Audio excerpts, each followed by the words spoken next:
NHRACF Malappuram ജില്ലാ ഇഫ്താർ meeting സംഘടിപ്പിച്ചു. ജില്ലയിൽ കുട്ടികൾക്കെതിരെയുള്ള അതിക്രമങ്ങൾ വർദ്ധിക്കുന്നത് ആശങ്കാജനകമെന്ന് NHRACF അഭിപ്രായപ്പെട്ടു. ജില്ലയിൽ കുട്ടികൾക്കെതിരെയുള്ള അതിക്രമങ്ങൾ വർദ്ധിക്കുന്നതും ആശങ്കാജനകമാണെന്നും ഇതിന് പരിഹാരമുണ്ടാവണമെന്നും ദേശീയ മനുഷ്യാവകാശ സംഘടനയായ NHRACF ജില്ലാ പ്രതിനിധി സമ്മേളനം അഭിപ്രായപ്പെട്ടു. ലാളിച്ചു വളർത്തേണ്ട കൈകൾ തന്നെ കുഞ്ഞുങ്ങളുടെ ജീവനൊടുക്കുന്ന സംഭവങ്ങൾ ജില്ലയിൽ വർദ്ധിച്ചു വരികയാണ്. കഴിഞ്ഞ 2 മാസത്തിനിടെ സംസ്ഥാനത്ത് 6 കുട്ടികൾ കൊല്ലപ്പെട്ടതിൽ 2 കുട്ടികൾ മലപ്പുറം ജില്ലയിൽ നിന്നുള്ളവരാണ്. പോക്സോ കേസുകൾ ഉൾപ്പെടെയുള്ള അതിക്രമങ്ങളും ജില്ലയിൽ കുറവല്ല. കുറ്റക്കാർക്കെതിരെ കർശന ശിക്ഷ ഉറപ്പാക്കാൻ അധികാരികൾ ശ്രമിക്കണമെന്നും പ്രതിനിധി സമ്മേളനം അധികാരികളോട് ആവശ്യപ്പെട്ടു.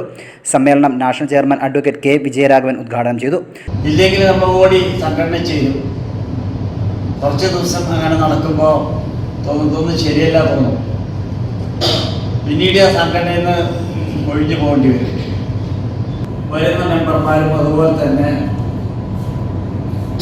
പലരും പല ആഗ്രഹങ്ങൾ, അല്ലെങ്കിൽ പല കാര്യങ്ങൾ പ്രതീക്ഷിച്ചിട്ടാണ് സംഘടനയ്ക്കകത്തേക്ക് വരുന്നത്. അപ്പോൾ ശരിയായ ഈ സംഘടനയുടെ ഉദ്ദേശ ലക്ഷ്യങ്ങൾ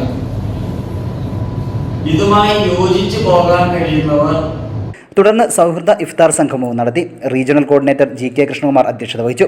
സംസ്ഥാന സെക്രട്ടറിമാരായ ഷാക്കിർ തൂവൂർ എന്നിവർ സംസാരിച്ചു.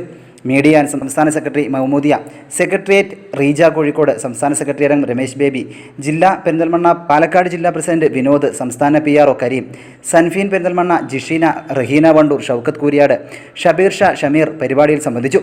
മലപ്പുറം ജില്ലാ പ്രസിഡന്റ് നാസർ നന്ദിയും രേഖപ്പെടുത്തി. News bureau, Malappuram.